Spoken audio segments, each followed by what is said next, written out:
Di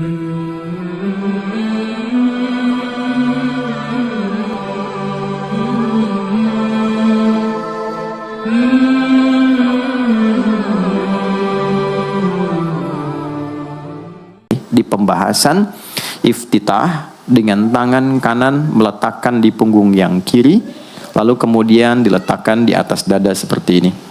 Kesimpulannya adalah, saya cepat saja, dari mulai kita bertakbir, kalau ingin terkoneksi dengan Allah, maka fokuskan diri kita untuk tersambung. Buang urusan dunia semua ke belakang. Jangan bawa dalam sholat. Kalau ingin kita tersambung dengan Allah, tepikan yang lain, hadapkan diri kita, pasrahkan. Hanya Allah yang tinggi, yang agung, yang istimewa. Kalimat agung, tinggi, istimewa, itu disebut dengan akbar. Maka kita ucapkan Allahu Akbar. Kita buang semua urusan dunia ke belakang, pasrahkan diri kita, hadirkan sekarang hanya Allah yang agung saja. Itu poinnya. Kenapa problemnya? Tidak sedikit orang sholat itu sulit menemukan kekhusyuan, karena dia bertakbir masih membawa dunia. Dia tidak sholat dengan memahami gerakan takbirnya. Dia jadikan sebagai formalitas. Apakah benar? Secara fikih benar. Gugur kewajiban, dapat pahala sesuai keikhlasan, tapi value dari sholat yang mahal itu nggak dapat. Itu poinnya. Buang semua urusan dunia, kemudian tambatkan diri kita hanya kepada Allah. Dan uniknya kata Nabi, di fase itulah setan mulai bertugas yang mengganggu kita, supaya kita tidak fokus untuk memahami dan melakukan apa yang kita baca dan kita gerakan. Ada setan khusus menggoda orang sholat, namanya khanzab. Nanti ada 9 jenis setan yang detil tugasnya itu berada di sekitaran kita. Mungkin satu kali Mas Baim kita belajar tentang fikih setan. Belum pernah ada kan ya? Anda kalau kesini cuma tahu jalan yang lurus, nggak tahu macetnya, nggak tahu lubangnya, sulit menghindarinya. Kebanyakan orang belajar tentang malaikat tapi nggak belajar setannya, sehingga nggak tahu setan apa yang sedang memprovokasi dirinya. Di Quran, malaikat disebutkan 88 kali, setan disebutkan 88 kali. Kalau kita cuma dengar motivasinya, nggak tahu provokasinya, kita nggak tahu bagaimana cara menghindari yang ini. Itu poinnya. Khanzab itu dia menggoda orang sholat, dimulai dari takbir. Jadi kalau belum takbir, Anda bisa merasa fokus apa saja. Nggak percaya silahkan. Sebelum takbir tuh bisa siap fokus. Tapi begitu Anda mulai bertakbir, di hadis riwayat Abu Daud, Allahu Akbar, fayaqulu syaitanu. Maka di sini setan mulai tugasnya untuk mengganggu orang supaya nggak dapat nilai-nilai tadi. Maka dia berkata, udhkur kadza. Kamu ingat ini ya, kamu ingat itu ya. Betapa Anda memulai dengan membuang semua urusan dunia. Tapi kalau sudah takbir, itu setan yang install. Masuk sendiri dia. Makanya kalau nggak percaya silakan nanti zuhur tuh ya. Begitu Anda takbir, itu masuk semua. Ingat ini, ingat itu, mobil parkir di mana. Sampai ceramah saya sekarang pun itu akan masuk.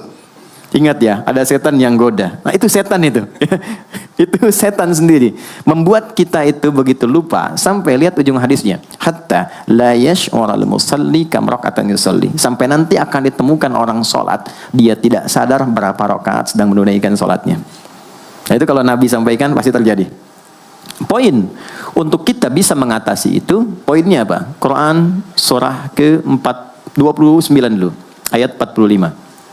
Quran surah 29, Al-Ankabut, ayat 45. Di Islam tuh uniknya begini, istimewanya. Nggak ada satupun ibadah yang hasil kreasi manusia. Semua terukur. Ini dalilnya, alasannya, landasan kita ibadah itu dari Tuhannya ini. Penjelasan contohnya ini dari Nabi. Pakemnya begini, kodifikasi ilmunya seperti ini. Sehingga terjaga sampai kapanpun. Dan tidak ada satupun yang kita kerjakan dalam ibadah kecuali semua punya landasan yang kuat. Dan hebatnya diterangkan, ini caranya, ini bacaannya, ini maksudnya seperti ini hikmahnya. Kenapa Anda begini? Kenapa begitu? Hasilnya apa? Ketika seseorang sedang memulai sholatnya, dari awal dia pengen fokus, tapi ketika dia mulai bertakbir, muncul godaan, maka sebelum sholat ditunaikan, Allah sudah ingatkan, utlu ma uhya ilaika minal kitab. Utlu itu dari kata tilawah. Artinya baca, pahami, amalkan apa yang telah dipahami itu. Jadi sejatinya sebelum sholat, kata Allah kalau ingin menikmati sholatnya, ingin tahu value dari sholat dan dihasilkan seperti orang dulu meraihnya, maka jangan kita terfokus untuk formalitas saja. Yang penting benar bacaan, takbir sampai salam terjaga. Betul, sekali lagi, itu menggugurkan kewajiban, formulasinya selesai, secara fikih tuntas, tapi hikmah sholat yang tadi itu kita nggak dapat. Maka yang terjadi apa? Baca dulu, tilawah, utlu, baca, pelajari dulu sebelum sholat. Kemudian pahami kenapa takbirnya begini. Kita kemarin sudah belajar. Kenapa tangan kanan menutup yang kiri? Apa maksudnya sampai kita diperintahkan sholat? Bagaimana kemudian saat kita baca Al-Fatihah? Kenapa yang dibaca itu? Apa yang jadi bimbingan dari Al-Fatihah untuk kehidupan kita? Kalau sholatnya seperti itu akan merubah hidup kita. Itu langsung Allah sampaikan demikian. Lalu kerjakan wa aqimis shalah, tunaikan sholat seperti aku tadi isyaratkan, kata Allah. Inna sholata tanha 'anil fahsya wal munkar. Maka jika engkau menunaikannya seperti itu, sholat akan merubah hidupmu. Itu kata Allah tuh. Minimal mendorong kita berbuat jadi lebih baik. Jadi bukan sekedar menjadikan kita pribadi baik, tapi semua yang kita kerjakan menjadi lebih baik. Itu sholat. Itu yang bisa merubah seorang Jundub bin Junadah yang dikenal dengan Abu Dzar al-Ghifari. Ini teman-teman, kenapa Ghifar itu viral? Ghifar itu adalah desa pembegal. Jadi semua sekampung begal semua. Sekampung. Pimpinannya namanya Jundub bin Junadah. Jundub bin Junadah. Singkatnya masuk Islam. Saat masuk Islam, secara singkat saja, Nabi arahkan, diajarin sholat. Betapa sholat merubah hidup beliau jadi lebih baik. Kembali ke kampungnya, mengajarkan, singkatnya apa? Madinah heboh dengan kedatangan tapak kaki yang ternyata itu orang-orang Ghifar. Sekampung kurang lebih masuk Islam dan berubah jadi orang baik semua. Merubah hidup mereka. Jundub orang sukses, setelah itu jadi ustadz. Ini mungkin yang menginspirasi judul preman jadi ustadz. Ini tadinya pembegal semua. Sekampung sukses, jadi orang baik, aktivitasnya berubah, lebih berkualitas. Untuk memberikan inspirasi ke generasi masa depan bahwa kami dulu pernah begini, dengan sholat kami berubah, kesuksesan kami raih, maka diviralkanlah nama daerahnya, tambahkan al di depannya, ujungnya tutup dengan i, maka dilekatkan nama bekennya, kunyah namanya Abu Dzar al-Ghifari. Al-Ghifari itu untuk memberikan kesan begini, saya ini dari Ghifar, itu kampung jelek, desa tempat pembegal, tapi Islam merubah saya menjadi lebih baik. Sholat mengarahkan saya punya kualitas hidup yang lebih baik. Itu poinnya.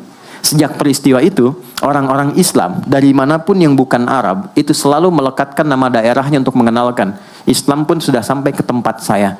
Buktinya saya menjadi baik. Ada namanya Muhammad, punya bapak namanya Ismail, punya kakek namanya Ibrahim, kakek buyutnya Al-Mughirah, yang buyutnya Al-Bardizbah, tinggal di kecamatan Ju'fah, kabupatennya Bukhara, provinsinya Khorasan, negaranya Uzbekistan sekarang. Maka karena dari Bukhara, dia kenalkan diri, datang ke daerah Arab, saya dari Bukhara. Rumus yang sama, tambahkan al di depannya, ujungnya i. Maka dia katakan, ana al-Bukhari. Itulah Imam Al-Bukhari. Bukan orang Arab. Kita punya guru besar Syekh Nawawi dari Banten. Ana Nawawi Al-Bantani. Ana Ahmad Yasin Al-Padangi. Tapi kesan kota itu untuk menunjukkan Islam telah sampai ke tempat saya dan merubah saya menjadi lebih baik. Kang Baim datang ke Mekah umrah, katakan saya Baim Bong al tanah kusiri. Maka kesan yang dibangun itu telah sampai ke tempat saya, merubah saya lebih baik. Saya Arman al Pondok Indahi misalnya kan, tidak masalah. Itu sah. Dan orang mengenal, oh rupanya Islam telah ke setiap wilayah. Tapi value-nya sampai enggak. Jangan cuma kita katakan saya dari fulan, saya dari tempat A. Poinnya adalah, apa yang merubah engkau dari Islam menjadikan engkau lebih baik. Jadi kalau ada orang Islam mengaku Muslim, lisannya tidak lebih baik, maaf sekali, telinganya mendengar tidak yang baik, perilakunya kurang baik, maka dipertanyakan klaim keislamannya. Sudah sejauh mana saya mendapatkan keberkahan dari Islam itu? Itu yang menjadikan kenapa sholat paling pokok dipaksa kita.